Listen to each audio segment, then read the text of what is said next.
Baik, bismillahirrahmanirrahim. Assalamualaikum warahmatullahi wabarakatuh. Pada materi pertama ini, saya akan menjelaskan terkait latar belakang mengapa suatu organisasi yang sedang mengimplementasikan produk teknologi informasi atau sistem informasi itu membutuhkan suatu penanganan khusus yang di sini kita istilahkan dengan tata kelola teknologi informasi. Mengapa teknologi informasi itu perlu dikelola selayaknya aset-aset penting yang lainnya, seperti aset uang, aset sumber daya manusia, atau aset fisik yang lain yang mendukung performa atau kinerja dari sebuah organisasi.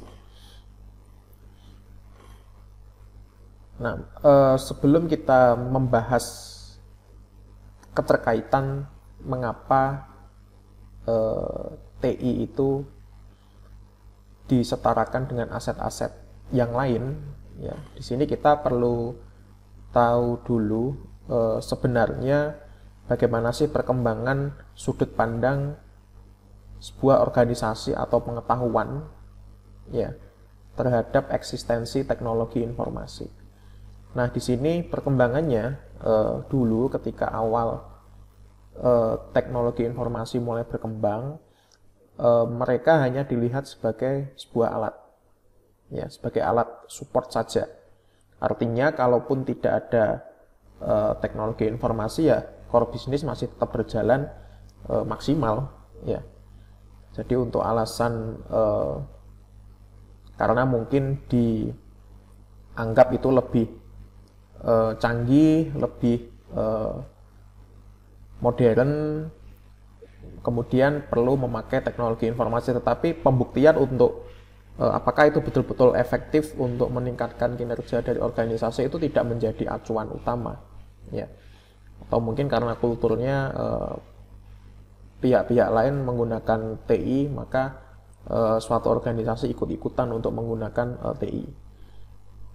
Ya, atau mungkin ada kebutuhan-kebutuhan lain yang memaksa suatu organisasi itu memakai TI, padahal sebenarnya tidak memakai TI pun ya kinerja atau mungkin aktivitas organisasinya tetap berjalan, tidak terhambat sama sekali. Nah, itu kondisi di mana TI masih dipandang hanya sebagai tools, ya, alat support saja. Dan kebutuhannya itu hanya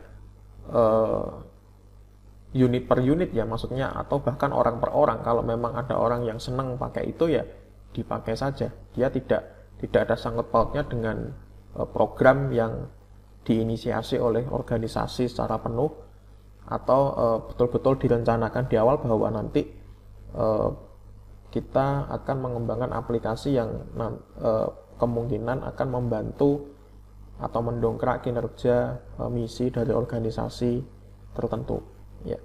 Nah, itu tidak ada perhitungan semacam itu, ya. Maka kebutuhannya ya kebutuhan yang sifatnya lokal saja. Kalau memang di unit A butuh aplikasi, ya dipakai. Dia tidak memperdulikan apakah itu nanti ada ketersambungan atau integrasi dengan unit yang lain, itu tidak dipertimbangkan. Awalnya semacam itu, ya. Kemudian ada kesadaran bahwa ternyata oh ya, yang tadi saya sampaikan itu dia ada di sini, ya.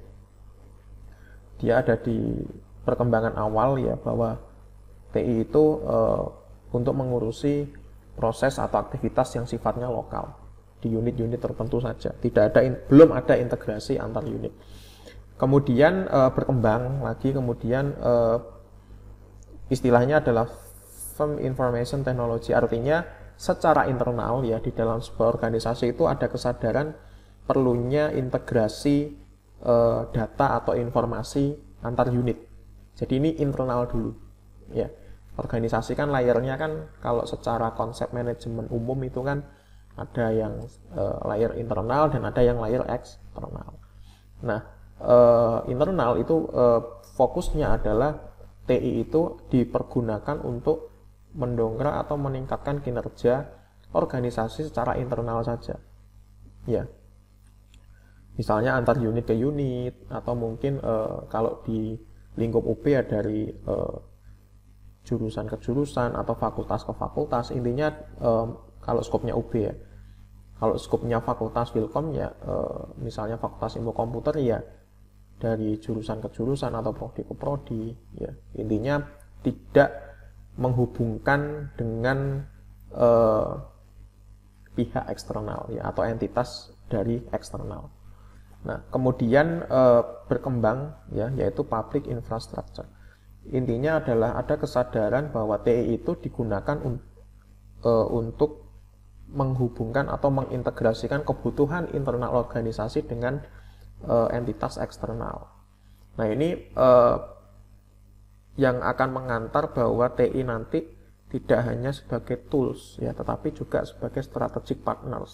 Strategic partner itu artinya TI digunakan untuk membaca keadaan eksternal organisasi yang nantinya akan dipergunakan sebagai pertimbangan untuk menyusun strategi yang seharusnya dikerjakan oleh organisasi. Ya, jadi tidak hanya untuk mengurusi internal saja, tetapi untuk melakukan capturing ya kondisi eksternal dari organisasi. Mereka juga membutuhkan pertimbangan dari pihak atau unit yang mengelola teknologi informasi. Karena apa? Di sini kesadaran untuk mengintegrasikan data atau informasi baik dari internal maupun eksternal itu pastinya dilatar belakangi oleh kondisi di mana baseline atau pondasi dari organisasi itu tidak bisa berjalan kalau tidak ada teknologi informasi. Nah, itu kan levelnya dia kan sudah tidak lokal saja ya. Artinya kemacetan data di satu unit kan akan menimbulkan kemacetan data di unit yang lain juga. Artinya kalau itu sambung menyambung ya nanti satu organisasi nggak jalan. Nah, itu yang namanya integrasi secara penuh secara internal dan menyambungkan atau mengintegrasikan juga ke pihak eksternal, misalnya dari pihak customer, dari pihak perusahaan lain ya, atau mungkin supplier ya, kalau memang organisasinya menghasilkan produk atau jasa ya. Itu pastinya kalau sudah punya supply chain yang kompleks itu kan datanya kan kalau macet di satu pihak kan akan macet di pihak yang lain juga ya kan ya. Ya contoh gampangnya ketika di Filkom misalnya itu kan ada Filkom Apps ya. Itu kegiatan ujian skripsi di Filkom Apps bahkan sebelum pandemi itu sudah full tersistem ya penilaian skripsinya. Jadi sebelum pandemi itu nilai-nilai itu sudah diinput melalui sistem tersebut. Kemudian kalau seandainya sistem itu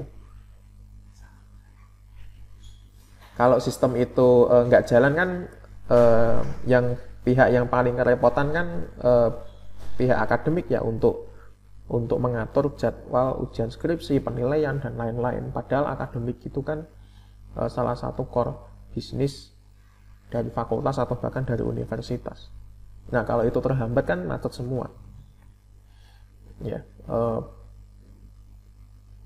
rekap nilainya, kemudian penjadwalan ujiannya, distribusi informasinya ke mahasiswa yang akan ujian skripsi, distribusi informasinya ke dosen penguji, dosen pembimbing itu kan selama ini kan terotomasi lewat Filkom Apps. Nah, kalau Filkom Apps-nya macet, ya nggak bisa kita menjadwal. Artinya kultur atau kebiasaan yang sebelumnya mengelola akademik di bagian sidang atau ujian skripsi ini yang hanya membutuhkan waktu 1 menit 2 menit menjadi terhambat, ya kan ya. Oke, mungkin bisa di cover dengan manual, ya, tetapi kan itu kan membutuhkan waktu yang lebih panjang untuk menyamakan persepsi, menghubungi lewat media yang lain, itu kan kemungkinan juga akan menambah waktu, ya kan ya. Nah, maka dari itu pastinya hal itu juga tidak bisa kita pungkiri ya bahwa kan bisa saja toh Philcom Apps itu nanti akan kolaps misalnya di suatu waktu misalnya karena mungkin ada gangguan koneksi internet atau jaringan komputer ya. Nah itulah nanti ada area manajemen risiko sehingga kita menghitung risiko. Ini bagaimana ya kalau apps-nya ini runtuh misalnya atau macet. Kita harus mencari alternatif lain. Nah itulah yang dinamakan dengan manajemen risiko sehingga nanti tidak akan terlalu menghambat core bisnis atau aktivitas inti yang dilakukan oleh organisasi. Jadi seperti itu latar belakangnya. Nah, ini saya lanjutkan dulu ya penjelasannya. Nah, masuk di era informasi yang Anda ini dan saya ini ya termasuk orang-orang yang menghuni era informasi ini ya. Ya, salah satu contohnya adalah ya ditemukan, salah satu tandanya ya ditemukannya internet dan teknologi WWW ya. Itu kan efektivitas distribusi data dan informasi kan sangat tinggi ya, bahkan sampai meluber-luber ya. Nah, di information age itu menggeser paradigma industrial based economy ke knowledge based economy. Jadi perbedaan antara knowledge base dan industrial base itu seperti ini. Kalau di knowledge base itu roda perekonomian digerakkan oleh penguasaan ilmu pengetahuan dan teknologi. Kalau industrial base itu lebih ke physical ya. Siapa yang mampu memproduksi barang sebanyak-banyaknya, siapa yang memiliki teknologi mekanis ya tentunya, infrastruktur mekanis untuk menghasilkan produk-produk tertentu, maka dia yang akan menguasai pasar. Nah, tapi ternyata di knowledge based economy tidak semacam itu permainannya. Ya, kita siapa yang ya sederhananya siapa yang memiliki kreativitas, ya pengetahuan ya dalam hal ini dan memiliki keterampilan untuk mengoperasikan teknologi, dalam hal ini adalah teknologi informasi, maka dia memiliki peluang untuk menggeser hal-hal yang sebelumnya kita anut di industrial based economy. Ya, tentunya di sini yang kita bahas adalah sentuhan teknologi informasi ya di dalam sebuah bisnis atau organisasi. Dan untuk melakukan yang semacam itu bukan hal yang tanpa perencanaan atau tanpa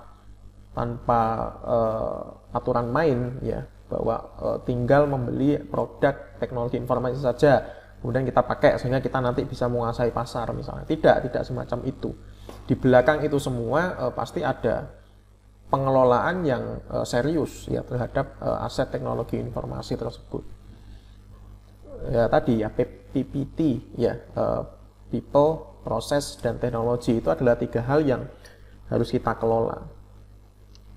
Nggak bisa kalau hanya kita mengandalkan teknologi saja. Contohnya ada suatu organisasi punya modal besar, capital yang besar sehingga dia bisa membeli semua jenis ya, segala jenis teknologi yang dia inginkan. Tapi dia tidak ada perhitungan bahwa ini teknologi ini nanti mendukung proses atau aktivitas yang mana di dalam organisasinya, sehingga nanti endingnya kalau itu tidak match, tidak selaras, tidak align ya, maka akan menimbulkan kerugian atau pemborosan investasi ya. Dan makanya nanti juga di bahasan-bahasan selanjutnya ada tentang kerangka kerja tata kelola TI ya, yang di dalamnya ada prinsip alignment, bahwa sebenarnya tata kelola teknologi informasi itu untuk memastikan ada keselarasan antara tujuan organisasi dengan investasi yang dilakukan terhadap produk teknologi informasi ya. Ya sederhananya buat apa kita beli produk mahal-mahal ya, produk TI mahal-mahal kalau itu nanti tidak mendukung atau intinya tidak mendeliver manfaat ya untuk organisasi kita. Ya kita bisa kan ya, kalau memang modalnya tinggi kan, kita beli aplikasi secanggih apapun pasti bisa, tetapi apakah itu nanti bisa berdampak ke misalnya ya kecepatan proses tertentu ya, apakah proses-proses itu menjadi lebih murah atau mungkin justru malah mempersulit ya. Nah itu kan ada banyak hal yang perlu dipertimbangkan paling tidak ya dari sisi people, proses, dan teknologi tadi. Nah kemudian organisasi bergantung pada TI untuk saat ini ya. Apabila ingin menjadi bagian dari knowledge base ekonomi, maka suatu organisasi itu pasti baseline-nya adalah teknologi informasi. Nah mereka menggunakan TI untuk mengelola, mengembangkan, dan mengkomunikasikan aset ya, seperti informasi dan pengetahuan. Jadi hampir setara dengan aset-aset yang lain ya, seperti yang saya sebutkan sebelumnya. Nah, kesuksesan organisasi dapat dicapai hanya jika informasi dan pengetahuan bersifat aman, akurat, bisa dipercaya, tersedia pada waktu, tempat, dan orang yang tepat. Nah ini kalau nggak ada pengelolaan TI kan nggak mungkin bisa menghasilkan yang semacam ini ya, mau secanggih apapun teknologi informasinya. Ya, produk TI-nya secanggih apapun kalau tidak ada pengelolaan yang tujuannya untuk memastikan apakah informasi atau data itu aman, secure, ya, accurate, reliable, kemudian tersedia pada waktu ketika dibutuhkan, ya, kemudian ditempatkan dan dikelola oleh orang yang berkompeten misalnya. Nah itu kan ya nanti ya percuma ya, teknologinya tinggi tapi nilai risikonya tinggi juga. Nah tata kelola teknologi informasi itu tujuannya adalah meminimalisir risiko-risiko yang mengancam beberapa hal ini tadi. Ya, di awal ada pertimbangan bahwa bagaimana sih mengamankan data atau informasinya, bagaimana pengelolaannya, bagaimana analisisnya, bagaimana atau siapa yang akan mengelola, aturan mainnya seperti apa. Nah itu nanti akan butuh banyak aturan dan SOP ya tentunya. Dan memang tata kelola TI itu dipenuhi dengan hal yang sifatnya administratif semacam itu ya, terutama di layer strategik dan manajemen. Kalau di level teknis oke lah, itu kan hanya tinggal eksekusi ya, tetapi kan pihak-pihak di level teknis itu kan cantolannya atau sandarannya kan aturan-aturan atau instrumen-instrumen kebijakan berupa SOP misalnya yang dirumuskan oleh pihak-pihak strategik dan manajemen. Dan tentunya nanti akan ada itu ya, semacam kerangka kerja atau mungkin standarisasi yang diacu ketika kita membuat suatu SOP atau instrumen kebijakan. Nah itu banyak, bisa nanti bervariasi sesuai dengan aspek yang ingin kita kelola di dalam TI itu sendiri. Nah di sisi lain, ketergantungan organisasi terhadap TI itu juga membawa resiko, itu yang tadi saya sampaikan ya, bahwa pasti ada resiko, tetapi kan tata kelola itu kan tujuannya adalah untuk meminimalkan resiko. Dengan catatan meminimalkan resiko ini artinya adalah kita sudah memperhitungkan itu ya. Kalau kejadian A maka kita memilih penyelesaian yang B misalnya. Tadi misalnya kalau Philcom Apps collapse, apa yang dilakukan. Nah, resiko itu tidak dihindari tetapi diminimalisir. Diminimalisir dengan catatan kita sudah tahu nanti secara cepat bisa switch ya. Kita bisa berganti plan ketika kondisi ideal ini tidak terpenuhi. Idealnya kan misalnya Philcom Apps berjalan dengan lancar. Tapi kalau ada hambatan gimana caranya? Nah, itu yang dimaksud dengan manajemen resiko. Nah, kita nanti juga akan membahas tentang manajemen risiko. Di dalamnya nanti ada istilah risk factor, artinya risiko itu bisa sebenarnya bisa timbul dari internal atau bahkan mungkin eksternal ya. Ancaman ya, threat itu ancaman yang mengakses kelemahan dari suatu sistem.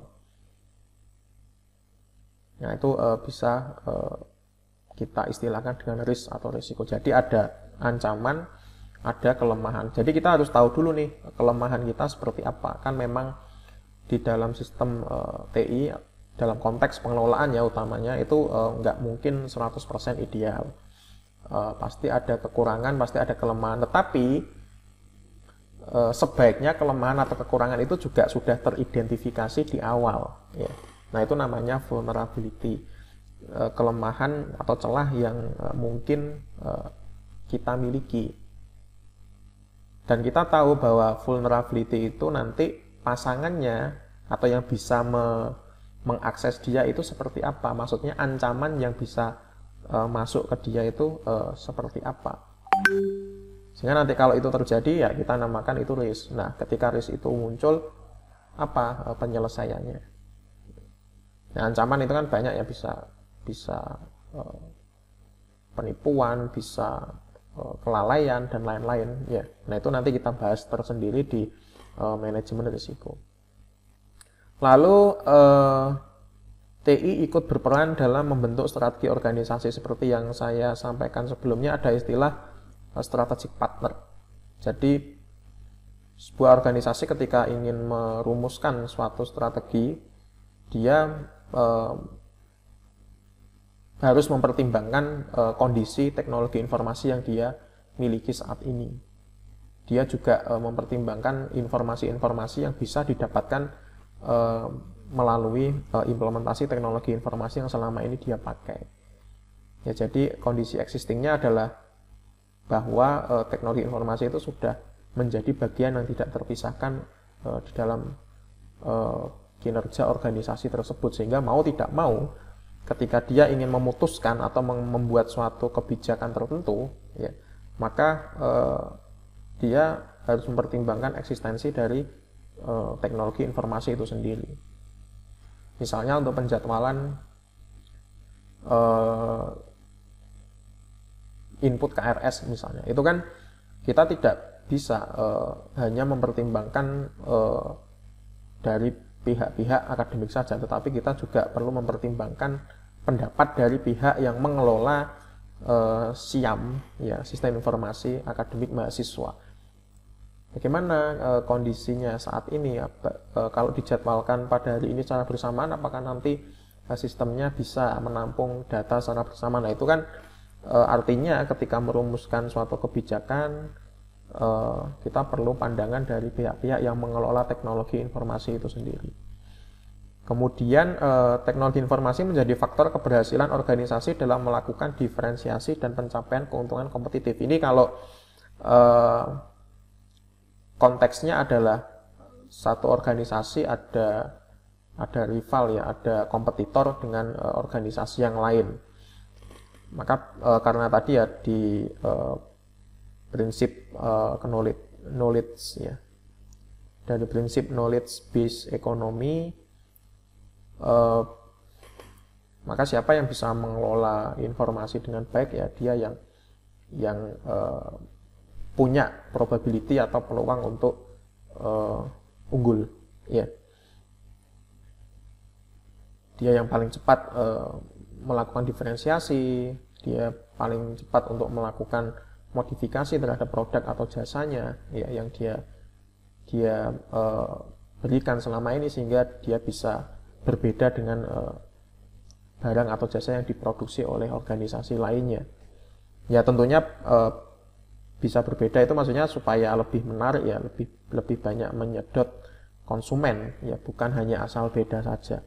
Kemudian TI menjadi alat untuk meningkatkan kualitas dan kuantitas produksi barang maupun jasa yang bernilai atau bermanfaat bagi konsumen. Ya masih ada sangkut pautnya dengan tadi ya, intinya dengan teknologi informasi kita bisa lebih cepat ya untuk melakukan atau mengekspresikan kreativitas. Kita juga bisa lebih cepat mendapatkan informasi-informasi yang kemungkinan tidak bisa didapatkan oleh kompetitor. Nah, itu yang kedua. Nah, kemudian pada akhirnya Departemen TI itu berubah dari penyedia layanan ya, service provider, atau tadi saya sebut sebagai hanya tool saja ya. Dia kemudian naik pangkat atau naik level menjadi strategic partner. Di sisi lain harus kita akui bahwa investasi TI itu tidak murah. Makanya tadi mungkin bagi organisasi yang memiliki capital atau modal yang besar itu membeli teknologi informasi atau produk TI yang canggih itu bisa-bisa saja, ya. Tapi kan yang namanya organisasi kan ya tidak mau rugi. Artinya investasi yang besar itu tadi ada manfaatnya atau tidak. Apalagi bagi organisasi yang capital atau modalnya terbatas, pasti perhitungannya akan lebih atau pertimbangannya akan lebih kompleks, ya. Ini betul-betul nanti membawa dampak yang baik atau tidak untuk organisasi sebelum dia betul-betul membeli peralatan atau produk teknologi informasi yang akan digunakan di organisasinya. Misalnya ada organisasi ingin berlangganan produknya Microsoft ini dengan modal sekian misalnya, itu kan sederhananya kan kalau dihitung-hitung ya dia harus memiliki manfaat. Saya sudah keluar misalnya 300 juta misalnya dalam 3 bulan untuk berlangganan misalnya, ya semacam itu, berlangganan salah satu produk TI misalnya. Nah itu dalam 3 bulan itu nanti dia bisa cover 300 juta yang sudah dia keluarkan itu berapa lama. Nah itu kan perlu diperhitungkan, ya, jangan sampai keluar uang tapi nanti dapat barangnya tapi tidak ada keuntungan atau manfaat yang bisa dirasakan oleh organisasi. Dan itu memang banyak kejadian yang semacam itu. Ya misalnya ada nggak usah saya sebut organisasinya, organisasi A misalnya itu melihat organisasi B menggunakan jargonnya sudah menggunakan teknologi big data misalnya, organisasi B. Nah organisasi A dengar itu, nah pimpinannya ingin supaya sama dengan si organisasi B, tanpa ada kalkulasi, tanpa ada analisis kondisi existing dari organisasi itu, tanpa ada analisis strategi. Dia menginginkan atau memutuskan untuk membeli perangkat teknologi yang bisa mengakomodasi analisis big data itu tadi. Nah pasti yang seperti itu ya pada akhirnya ya sebulan, 2 bulan, 3 bulan, 1 tahun kemudian mungkin teknologinya nggak kepake, ya. Ya karena tidak ada kalkulasi sebelumnya, tidak ada pencocokan bahwa sebetulnya dia butuh betul atau tidak. Dia hanya peduli dengan tadi jargonnya, oh big data, saya ingin organisasi saya juga dikenal dengan big datanya. Nah itu salah satu tantangan ya buat Anda sekalian nanti ketika menjadi bagian dari organisasi yang ingin mengimplementasikan suatu teknologi. Harus dihitung betul, ya, harus dipertimbangkan betul, apalagi kondisi dari organisasinya itu terbatas, ya. Ya kan itu kan betul-betul butuh analisis, ya, terbatas, tapi kalau tidak segera membeli atau mengadakan teknologi itu nanti kita tertinggal, ya. Terbatas tapi khawatir nanti sudah kadung mengeluarkan dana anggaran tapi tidak memberikan keuntungan apa-apa. Nah seninya kan di situ, ya. Makanya strategic plan, ya, itu mencari keseimbangan di antara itu. Kalau nggak beli nanti kalah bersaing, kalau beli nanti khawatir tidak membawa profit bagi organisasi.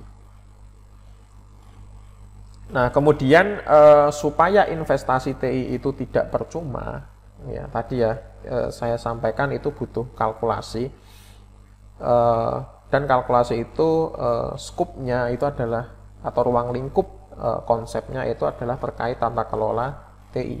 Jadi bagaimana teknologi informasi yang variannya mungkin banyak dan sudah diimplementasikan di suatu organisasi itu bisa dikelola dengan baik. Dikelola itu artinya gini, kita bisa tahu awalnya atau pengadaannya seperti apa, proses pemakaiannya dari hari ke hari itu seperti apa, kemudian pada akhirnya dia membawa dampak atau tidak. Nah, itu pengelolaan itu tujuannya semacam itu, jadi semacam mengawasi apakah TI itu betul-betul dari awal sampai akhir itu beres ya ketika diimplementasikan di sebuah organisasi. Ya pastinya kita idealnya ingin beres ya, melalui konsep tata kelola ini semuanya berjalan ideal, tetapi kan pastinya juga berbeda-beda hasilnya. Ada yang nggak menghasilkan, ya kita nanti keputusannya kita divestasi atau tadi ya masuk dalam konsep manajemen risiko tadi. Kita sudah tahu risikonya, kita sudah tahu penanganannya. Oke, baik. Perlu tata kelola TI agar investasi yang dikeluarkan organisasi benar-benar menghasilkan manfaat yang ditargetkan dan memitigasi risiko yang disebabkan oleh implementasi TI. Mitigasi itu tadi ya, penyelesaian ketika risiko itu muncul, ya, ketika threat itu berhasil mengakses vulnerability. Nah, itu ya jangan dibayangkan hacking saja ya, enggak, banyak ya kan, bisa ada kelalaian, bisa dari bencana alam juga ya, dan macam-macam. Nanti di manajemen risiko kita bahas itu. Nah, ini awal sudut pandang awal terkait TI ya, hanya sebagai service provider, jadi penyedia layanan. Ya dia untuk efisiensi saja yang sifatnya lokal ya, dia sebelumnya tidak memikirkan oh ini jangka panjangnya semacam apa ya. Ya ini kan dari sudut pandang strategic partner tadi ya. Kemudian penentuan anggaran itu ditentukan oleh ya harga-harga yang sudah ditentukan oleh pihak eksternal yang menyediakan produk TI tersebut ya.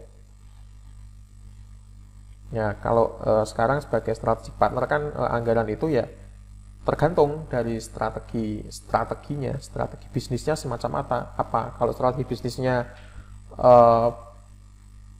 X misalnya, dia butuh aplikasi A, ya mau nggak mau gimana caranya kita bisa mendapatkan aplikasi A tersebut, atau mungkin yang setipe dengan aplikasi A tersebut di tengah terbatasnya anggaran kita misalnya. IT atau TI ya itu dianggap terpisah dari bisnis ya, dia hanya untuk kebutuhan-kebutuhan yang sifatnya lokal saja. Tapi kalau di strategic partner bisnis dan TI itu tidak bisa dipisahkan, makanya dia butuh dikelola, butuh ada penyelarasan antara misi dari organisasi dengan misi dipakainya TI di dalam organisasi. Nah itu harus sama misinya. Nah kemudian karena TI dipandang hanya sebagai alat, maka dia butuh dirawat ya, butuh dirawat sebagaimana mestinya. Kalau rusak ya rusak gitu ya, kalau butuh baru ya beli baru. Tapi kalau strategic partner tidak hanya sekedar itu, tetapi dia harus dikelola dengan bagus karena dia adalah sebuah investasi. Investasi itu kan sifatnya jangka panjang. Misalnya Philcom punya Philcom Apps, itu sebuah investasi ya. Itu merupakan keunggulan yang harus dirawat oleh Philcom. Belum tentu fakultas lain memiliki misalnya, atau kampus lain memiliki. Ya beda kan ya kesannya dengan kita punya aplikasi Philcom Apps, ya nanti kalau rusak ya kita bisa memakai yang lain. Nah itu kan berbeda ya. Kalau kita sudah berpikiran bahwa suatu sistem informasi atau apps itu suatu investasi, maka kita akan berusaha untuk merawatnya, berusaha untuk memperbaikinya. Karena kalau IT as service provider ya kalau rusak ya ganti. Ya, maksudnya tahun ini kita pakai Philcom Apps, tahun depan kita pakai aplikasi lain misalnya. Nah itu, dan itu tidak ngefek sama sekali ke aktivitas akademik ya. Tapi kalau ini kita pandang sebagai investasi ya pastinya nanti karena ada kesadaran bahwa ini nanti akan berimbas panjang ya ke belakangnya itu. Kemudian TI di dalam sebuah organisasi itu pasti akan dikelola oleh sebuah unit ya, kita sebut saja unit TI. Nah, unit TI itu biasanya diketuai oleh CIO ya, Chief Information Officer atau IT Manager ya. Nanti kita belajar itu ketika membahas struktur organisasi tata kelola TI. Kita sebut aja CIO. Nah, CIO di unit TI ketika sudut pandangnya itu TI hanya sebagai penyedia layanan, itu ya dia hanya sebagai orang yang ahli untuk memperbaiki ya, ahli memperbaiki produk-produk TI yang dimiliki oleh organisasi. Jadi dia ya teknis, betul-betul levelnya ada di level teknis dia hanya mengurusi ya troubleshooting perangkatnya. Nah, tetapi kalau ITS strategic partner itu ya IT manager atau CIO itu dilibatkan ketika ada pembahasan terkait perumusan kebijakan atau instrumen kebijakan maupun proses tertentu yang nanti akan menjadi baseline organisasi. Dia diajak ya, jadi dia tidak hanya dipandang sebagai teknisi saja, tapi dia diajak, diminta pendapat, diminta wawasannya seperti apa sih kondisi TI di organisasi saat ini, dan itu sudah dilakukan di B ya contohnya, apalagi di perusahaan-perusahaan besar yang hanya mengandalkan TI untuk berkomunikasi dengan pihak eksternal, misalnya e-commerce semacam itu ya. Nah, itu kan betul-betul mengandalkan apps-nya dia ya. Nah, itu di belakang itu semua pasti ada pengelolaan yang luar biasa, mulai dari infrastrukturnya, sumber daya manusianya. Nggak hanya teknis apps-nya, jangan dibayangkan apps-nya, ya mungkin apps-nya yang mengelola cuma beberapa orang, tetapi kan di belakang itu semua kan prosesnya panjang ya. Apps itu kan hanya interface saja ya, dia kan hanya sebagai mediasi antara customer untuk memudahkan customer untuk berbelanja misalnya. Tapi proses commerce yang sebenarnya di belakang itu semua kan juga panjang ya. Nah, itu kan butuh pengelolaan yang semacam itu. Oke. Nah, ini kemudian terkait mengapa sih sebuah istilah ya teknologi informasi itu tadi saya sebut dia sudah setara dengan atau sebelumnya dia sudah disebut sebagai aset ya, setara dengan aset keuangan, aset manusia atau aset fisik yang lain. Nah, secara konsep itu sebenarnya organisasi yang bagus itu memiliki beberapa aset utama ya, aset kunci.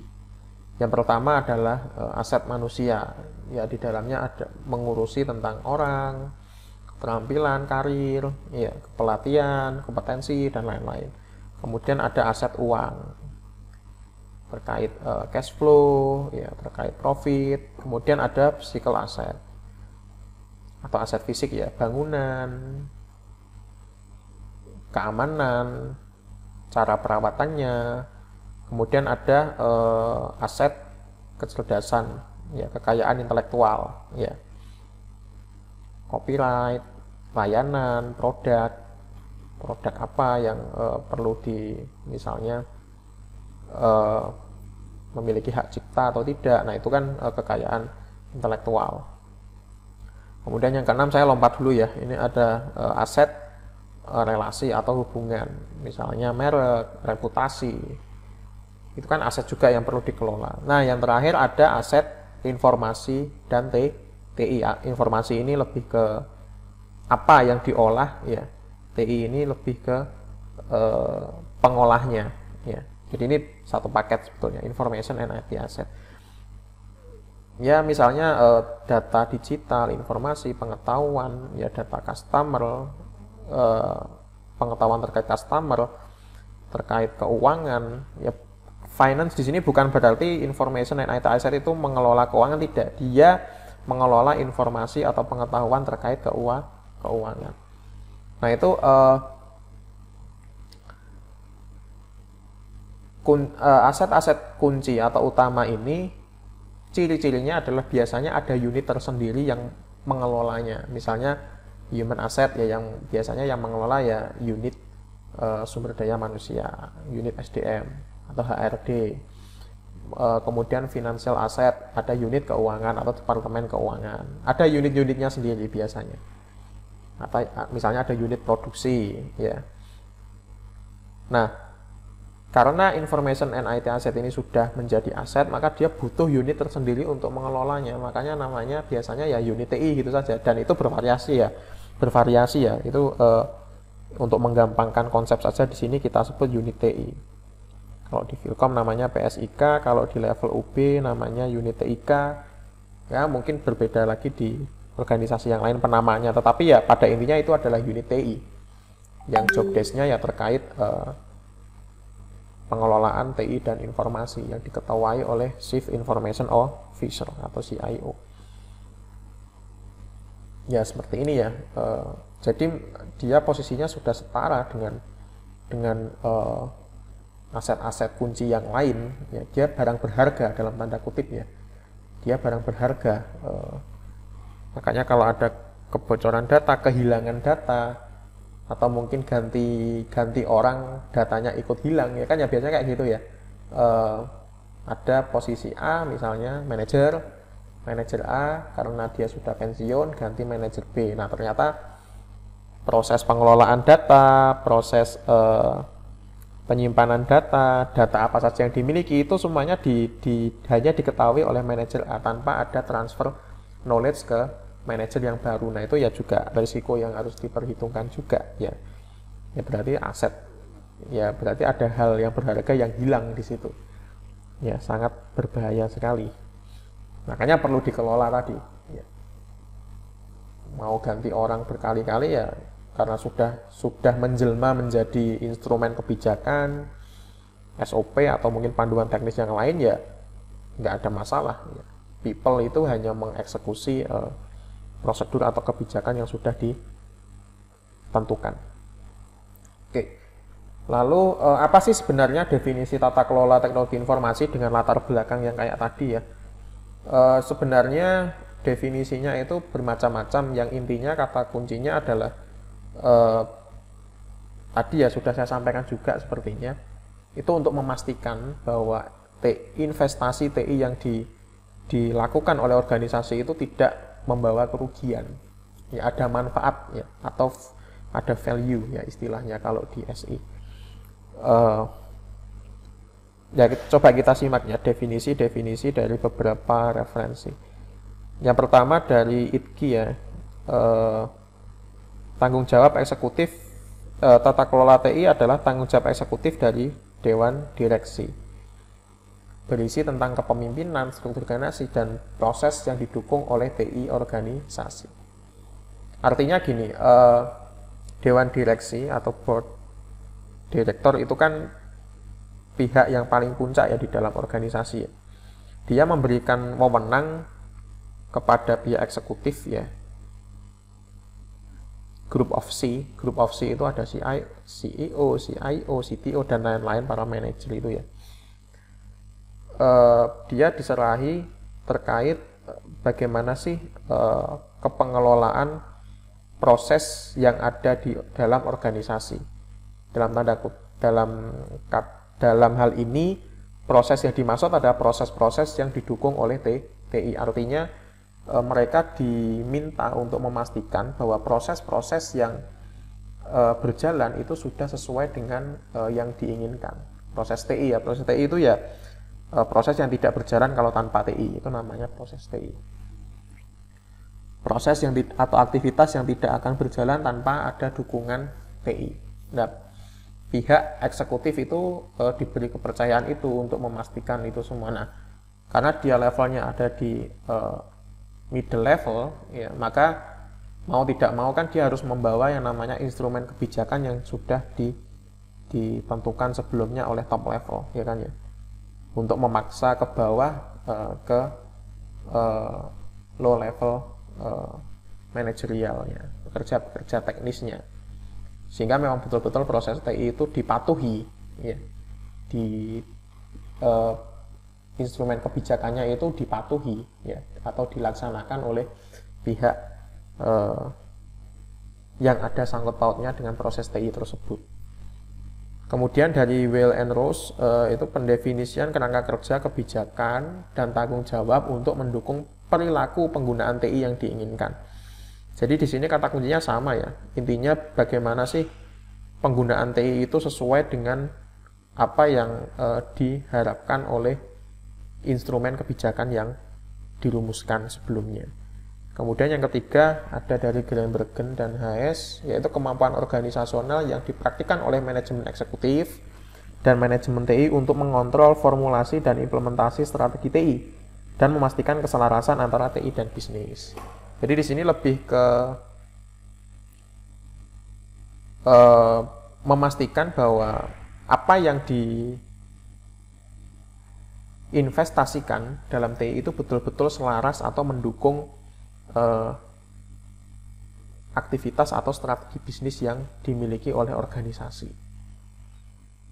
Ya, kuncinya di sini ya, kalau disimpulkan ya, tata kelola TI itu ya mengatur tentang keselarasan antara TI dan bisnis. Jadi kalau nggak selaras ya ngapain dibeli, itu saja ya sederhananya. Kemudian tata kelola itu merupakan tanggung jawab utama dari Dewan Direksi. Dewan Direksi sebagai top level manajemen itu mendelegasikan wewenangnya ke manajemen ya, ke middle level untuk memastikan, untuk mengawasi ya.